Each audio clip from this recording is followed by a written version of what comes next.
Wali Kota Pariaman Jenius Umar tampaknya gagal memahami terkait SKB 3 Menteri, Mendikbud, Menteri Agama, dan Mendagri.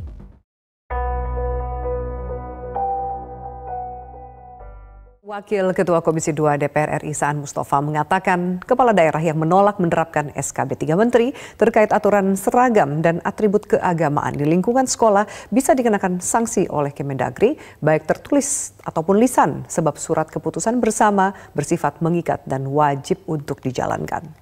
Sikapnya mengikat terhadap seluruh birokrasi pemerintahan sampai ke level terendah. Apakah misalnya di tingkat pemerintah kabupaten kota, provinsi, dan juga sekolah-sekolah. Khususnya adalah sekolah-sekolah yang sifatnya negeri. Ya. Nah, terkait dengan beberapa daerah yang tidak mau menjalankan SKB 3 Menteri, maka dalam hal ini Kemendagri dalam negeri harus tentu pertama adalah mengedepankan peringatan dalam bentuk dialog dan mungkin bisa diajak bicara dulu kenapa kan. Jadi ini bukan soal kearifan lokal, tapi ini terkait dengan soal hak seseorang untuk berpakaian di sekolah kan, kecuali kalau sekolah agama kan gitu kan. Sekolah agama yang tidak dibiayai oleh negara, dia mandiri, itu nggak ada masalah. Tapi kalau terkait dengan hal-hal seperti itu, nggak ada istilah kearifan lokal. Yang kedua, kalau memang sudah diajak bicara dan tetap tidak mau menjalankan SKB 3 Menteri, tentu dalam hal ini pemerintah pusat dalam Kemendagri melalui Mendagri itu bisa memberikan sanksi. Kemudian ada penolakan yang dilakukan oleh Wali Kota Pariaman terkait pelaksanaan SKB 3 Menteri tentang seragam sekolah. Bagaimana sikap dari Kemendikbud?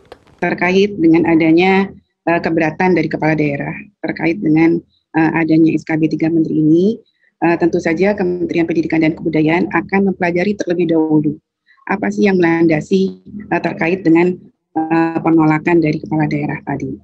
Nah, kalau seandainya yang menjadi landasan tadi adalah terkait dengan bagaimana pelaksanaannya di sekolah dasar Islam terpadu dan sebagainya, tentu ini kita harus kembali lagi melihat kepada tujuan dari SKB ini. Sekali lagi kami sampaikan bahwa SKB ini adalah untuk satuan pendidikan yang diselenggarakan oleh pemerintah daerah. Satuan pendidikan negeri, di mana sekolah negeri itu dia terbuka untuk siapa saja yang bisa menjadi peserta didik di satuan pendidikan dimaksud. Nah, kalau sekolah dasar Islam terpadu ketika dibuka sudah menggunakan atribut seragam tertentu, maka silakan saja sekolah tersebut menggunakan atribut seragam tertentu. Tapi kalau untuk sekolah negeri, maka ini dikembalikan kepada keyakinan ataupun kesadaran dari peserta didik tadi. Karena ini adalah sekolah publik. Begitu sekolah publik, maka dia bisa bebas menerima peserta didik dengan latar belakang agama apapun. Di mana ketentuan seragamnya sudah jelas diatur di dalam ketentuan Permendikbud nomor 45 tahun 2014 tentang pakaian seragam sekolah bagi peserta didik jenjang pendidikan dasar dan pendidikan menengah. Jadi di situ ada ketentuan yang mengatur bagaimana penggunaan seragam nasional, penggunaan seragam khas khusus sekolah ataupun seragam pramuka. Jadi semua pengenaannya diserahkan kepada peserta didik atau orang tuanya sesuai dengan keyakinan dan kesadarannya. Itu sih Mbak Fitri. Kemudian Wali Kota Pariaman ini Jenius Umar mengatakan SKB 3 Menteri ini seolah-olah negara memisahkan kehidupan agama dan sekolah. Bagaimana tanggapannya? Kalau menurut saya justru SKB ini menjalankan mandat dari konstitusi, di mana kebebasan beragama itu harus dilindungi. Kemerdekaan beragama itu harus dilindungi. Begitu juga untuk perolehan pendidikan.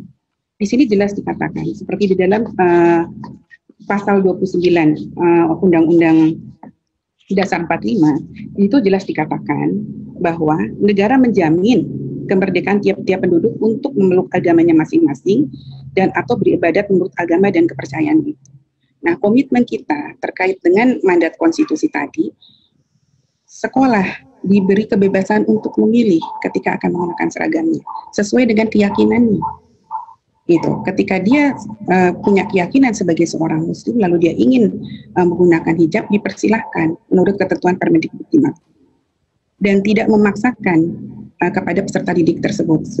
Ya, Bu Dian, apa konsekuensi jika ada kepala daerah yang melanggar atau menolak keputusan bersama yang tercantum dalam SKB 3 Menteri ini?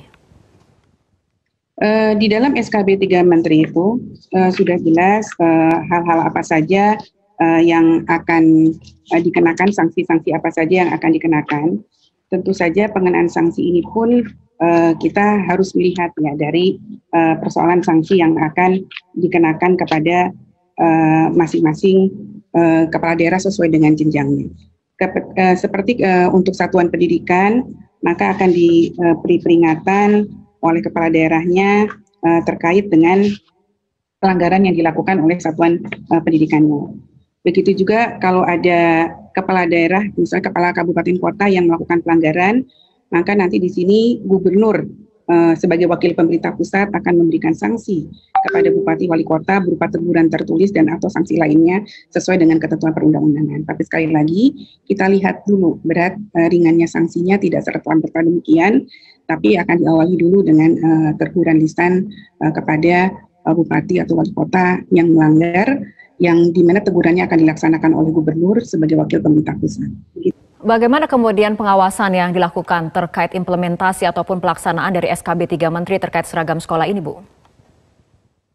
Terkait dengan pengawasan, tentu saja kita tetap mengacu kepada Undang-Undang Pemerintah Daerah, Mbak, di mana di dalam Undang-Undang Pemerintah Daerah pun ada peraturan pemerintah mengenai pembinaan pengawasan.